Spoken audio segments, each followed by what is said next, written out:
Starting pitchers in fantasy can be so variable year to year. You know that it's important to hit on guys that you draft late. So in this video, we're going over my favorite 10 sleeper pitchers. We did my favorite 10 sleeper hitters last video. We're going to go pretty deep into the bag for a couple of these pitchers where I just think the reward outweighs the risk at their current ADP. We're swinging for the fences here, boys. We're trying to find that next league winner. If y'all don't know me, I'm Chris, and welcome to Number 2 Sports.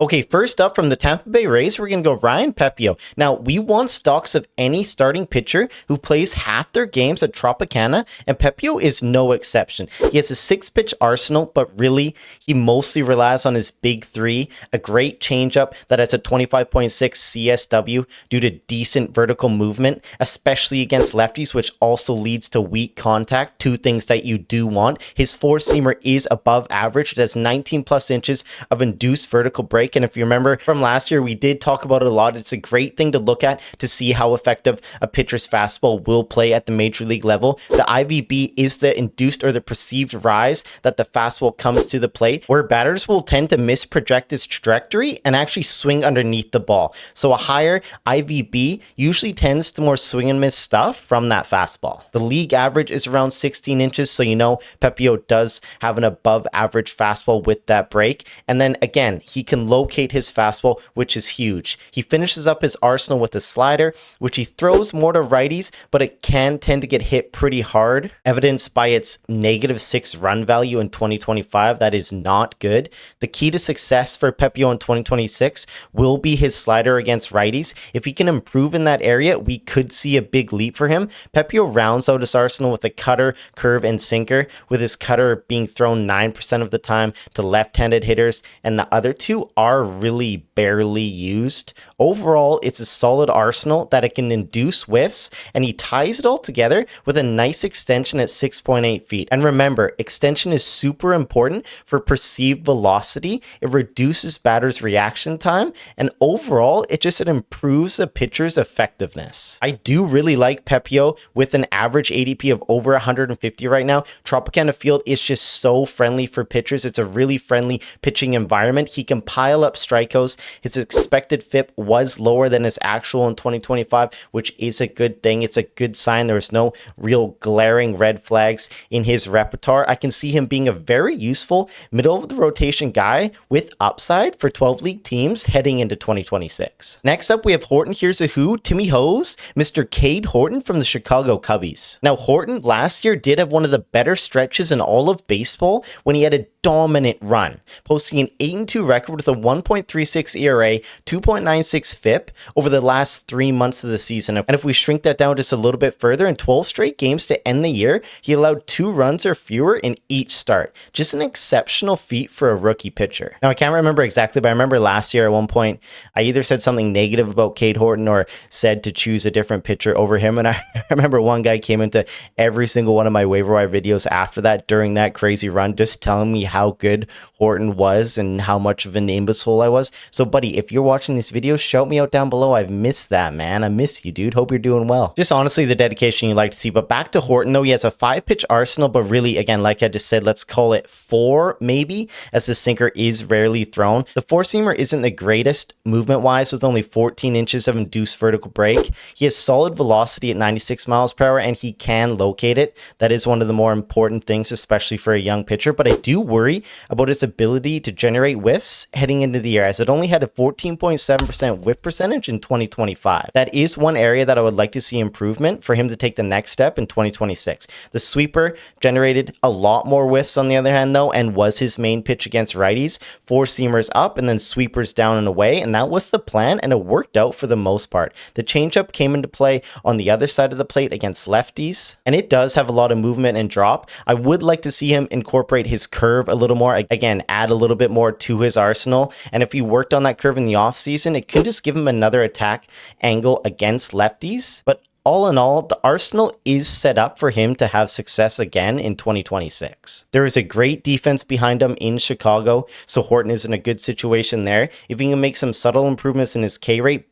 bump up his K percentage a little bit to say 23 or 24% with some overall improvement on everything else, I really like Horton Yahoo heading into 2026 with an ADP of 181. And even if his ratios do regress a little bit, which I think they might based on his expected ERA and expected FIP last season compared to his actuals, I think the increase in Ks will offset that and give him the potential to return like a starting pitcher 3 floor with upside. I'm in on Mr. Timmy Hose, and I'm hoping for some second year improvement from the young fella. Let's keep rolling on here with Kris Bubic from the Kansas City Royals. Now, are we going to do the 2-time champion, 2-time sleeper pick Kris Bubic again in 2026? Well, his ADP is currently set up for him to just do exactly that. Bubic was an unreal sleeper pick last year for about half the season until injuries eventually derailed his entire year. But at least heading into this year now, we know with evidence that the legitimate improvements he made as a reliever will translate to starting pitching success in 2026. He did it in 2025, which makes me wonder, kind of confusing, about why his ADP is still over 200. I know he had injuries, but I feel like Bubic is kind of getting forgotten about just a little bit. So Bubic was very good in 2025. Nothing really jumped out at you as a big red flag. All his expected stats, his ERA, his FIP were somewhat close to his actuals, which is a good thing. He had a solid K percentage at 24.4. He prevented hard contact and did induce a lot of ground balls, things you want to be able to go deep into games, rack up wins, rack up quality starts. The arsenal is solid with a 4-seamer, changeup, sweeper, slider, and sinker. The 4-seamer isn't overpowering by any means. He only clocks in around 92 miles per hour, but he can locate it upstairs with an IVB induced vertical break of 18.1, which is solid, and he does have nice extension at 6.9. Nice. The lefty Bubic uses a changeup and sweeper against righties, both with excellent movement and positive run values, with batters batting under 200 against them in 2025. He attacks the left on left with his slider and sinker, both breaking away from the hitters and making it difficult for them to get a bat on ball. Overall, it's a great pitch mix, and it showed it worked in 2025. Again, like those things we were talking about at the start of this player segment, the improvements that we thought he made as a reliever, we were wondering last year if they'd translate into starting pitching success, and they did.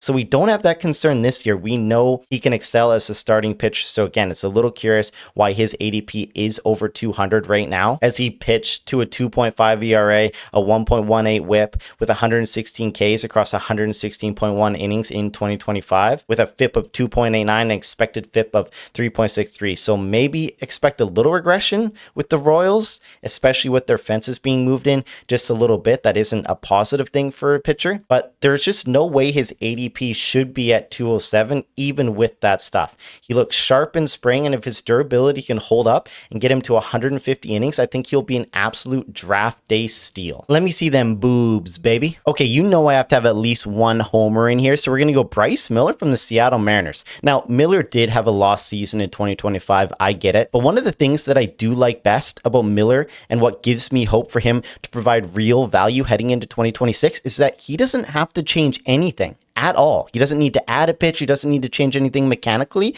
in his arsenal for him to be successful. He just needs to stay healthy and be healthy. We saw it in the playoffs last year when the Mariners leaned on him. They needed him, and he performed. Miller also just pitches in an incredible home ballpark, probably the best one in the league for pitchers, especially in the colder months, as Seattle's on the West Coast and just has that cold, damp, heavy air coming in from the ocean. Just a pitcher's dream, really. Now, the Mariners also just don't baby their guys. They have a history of just not babying them. You should have seen it, and you should come to expect it again for 2026. They want their starters to go 6 innings. Miller has a very deep arsenal. Fastball has good vertical break on it at 19 inches. I know his 2025 StatCast page has bluer balls than my buddy Mark, but his expected stats do say he should have got a little bit better in that department and fared just a tiny bit better. So yeah, I know if you guys are looking at his StatCats page and concerned about the injuries from last year, and there's some injury concerns heading into this year,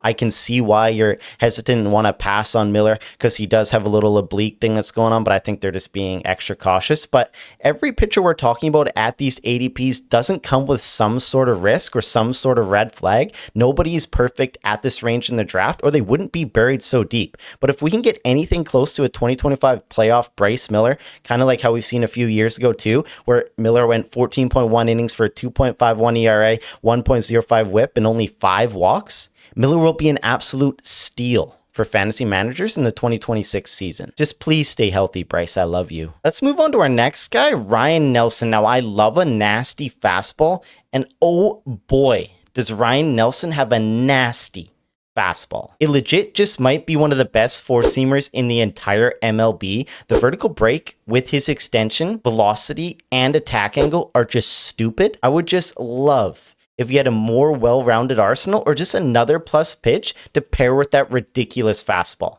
And he wouldn't just be a potential sleeper, he'd just be a legit stud. That's how good his fastball plays. Batters simply can't touch it. It has a positive 23 run value. Honestly, it's wet dream material right there. But if we talk about something other than his fastball, the rest of his pitch mix is still a little bit of a mystery in some sense. Are we going to see an improved slider or curveball, or is he going to add a new pitch? I haven't seen much in spring training, and again, I hate to overreact or underreact to any spring training starts. Nelson is the type of guy, though, that I like to take flares on. He's one pitch addition or improvement away from just being extremely good, but even if he doesn't necessarily take that next leap, if he's similar to what he produced last year, the floor still will be very solid. He was a very solid pitcher in 2025.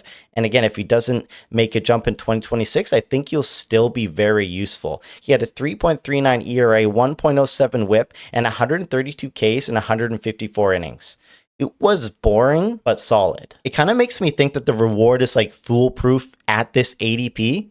Because again, his floor is already there and he'll be usable regardless if he takes a step forward again in 2026. I'll bet on the guy that has one of the best and untouchable pitches in the MLB and hope that he can make improvements on his secondaries or find a second plus pitch with an ADP of around 200. Sign me up. Okay, next up, we're going to keep going with Dirty Joe, Joe Musgrove of the San Diego Padres. Now, there is no shortage of risk with Musgrove, as he is a 33-year-old coming off a Tommy John surgery and an 18th month recovery. I just do think people are forgetting about how good he actually was.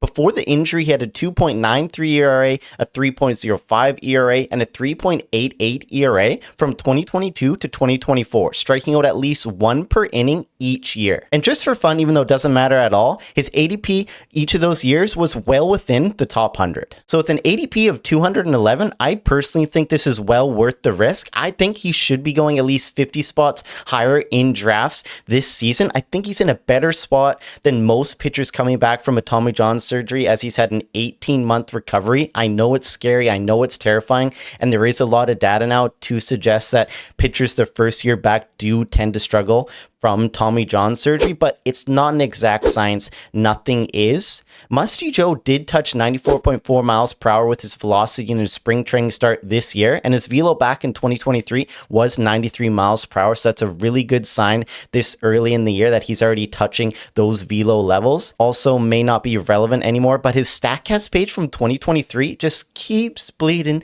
keeps bleeding in love in red. Sign me up for a copyright strike with that little tip, but whatever, we'll keep going. I'm all for drafting Musty Joe with an ADP of 211. The reward just outweighs the risk, even if he starts the season on the IL too. I'm not sure if he's going to, but he may, and it may just be for a couple weeks. I am just so ready to get hurt again from another pitcher returning off a Tommy John surgery. And you know what? Fuck it. Let's go back-to-back pitchers coming off major injuries, because that's just a foolproof plan. Am I right? So next up, we'll go with Grayson Rodriguez from the now Los Angeles Angels. So Rodriguez is coming off another entirely lost season due to lat injuries and bone spurs, and really he is sort of a true unknown right now, way more than Musgrove. We know what he was pre-injuries, but it was only 2 seasons worth of data, and he's now on a team with a subpar defense at best. I don't like that the Orioles just traded him for 1 year of Taylor Ward. That's not really a good sign. That doesn't inflict a lot of confidence that they were confident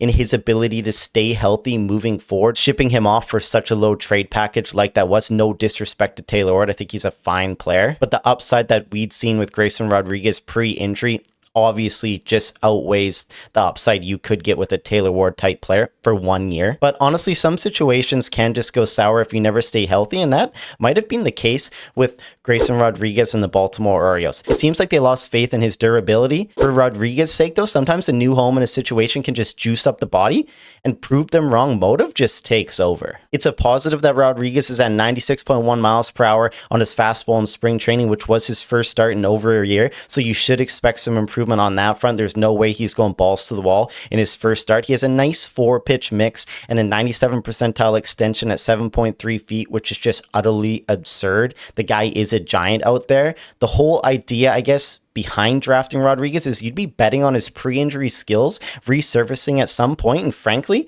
him just being able to stay somewhat healthy in 2026. I know it's a lot to ask for both those things to happen. It's lots of risk again, but if it does, Rodriguez will be an absolute draft day steal at his current ADP in the 200s. Okay, let's keep rolling here with Parker Messick from the Cleveland Guardians. Now, I feel like with all the hype that was surrounding a bunch of young pitchers who came into the league in the second half of the season, Messick is kind of flying under the radar, just getting buried a little bit. And to be fair, I guess it's not 100% certain that he is going to start in the rotation for 2026, even though I feel like he's like legit their third best starter in that rotation this year. I just don't believe there's any way that Logan Allen should make the roster, the starting roster, over Parker Messick. But again, it could come down just to how many minor league options they have left, with Parker Messick having the most and Logan Allen just having one. But anyways, regardless of that, back to Messick though, his arsenal consists of a 4-seamer, changeup, slider, sinker, and curveball. The 4-seamer doesn't even have average exit velocity and has okay IVB at 16.7 inches, but the pitch has always punched above its weight class, with a 29% whiff rate last season thanks to a low release point, excellent command, and the way he can play it off with his changeup and secondary pitches. The 4-seamer changeup is how he attacks righties, with some very slow looping curveballs mixed in. The changeup produced a 31.2% whiff rate against righties, which is superb. Messick's slider and sinker come into play against lefties, with his slider having great horizontal movement and batters only batting $160 against it, with a 22% whiff rate in 2025. Overall, Messick does have a very deep arsenal, which he can attack you in many different ways, which you'd like to see out of a starting pitcher. And yes, you guessed it, his command is also just phenomenal. It makes up for that lower velo on the fastball, where you see all these studs now throwing 99 or 100. I sometimes like to call these guys like soft tossing lefties. And if you are like that, sort of like Messick is, you can't have a high walk rate. So Messick's 3.6 walk rate in the majors last season is great, and he has a 47.9% ground ball rate, a pair made in heaven to be an inning-eating monster in the majors. And the more innings that they eat, the more likelihood that they'll have lower ratios potentially, that they'll get more wins and quality starts. And just quickly throw some stats in here for you. Last season at AAA, he made 20 starts and went 5-6 with a 3.47 ERA, 3.67 FIP, and 119 strikeouts in 98 2/3 innings. But fuck, who cares about the minors, man? Let's talk about the majors. In the majors, he was even better. He went 3-1 and 39 2/3 in 7 starts with a 2.72 ERA, 2.98 WHIP, and a 23% K percentage. At a current ADP in the 200s, as long as Parker Messick makes the team, I like his ability to be able to work deep into games with solid strikeouts, and is young enough that there is real potential for him to take another leap forward in his game.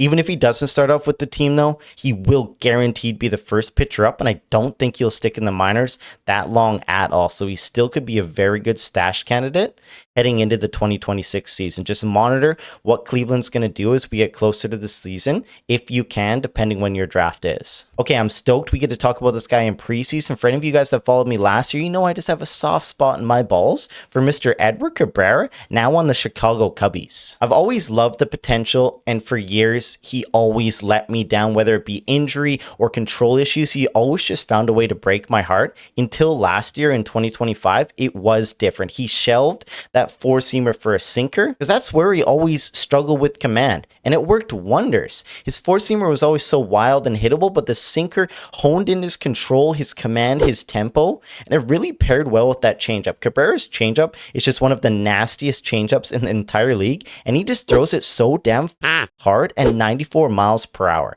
Like, what even is that? I don't know how anybody honestly hits it. Watching Cabrera can be like a roller coaster at times still, though. He can fight through starts, run his pitch count up, and he still does tend to have some control issues throughout the games, but the strikeouts are there. The strikeout potential is there. The whiffs are there. He's gone to a new and better situation in Chicago with a great defense around him. Can he put it together for an entire season though? Like fully put it together in rhythm with all his pitches working, his command consistent, and get results? That's still the question that I'm waiting to see if he can answer, but I do think he's best suited for it. He has his best shot to do that this year in 2026. Maybe I'm biased, because he's been my longtime fantasy baseball boyfriend, but do you guys disagree, or do you agree that he has so much upside, oozing with talent, and you can get him with an ADP over 200? Are you guys in on Cabrera, or are you out on Cabrera heading into the 2026 season? Let me know in the comments down below.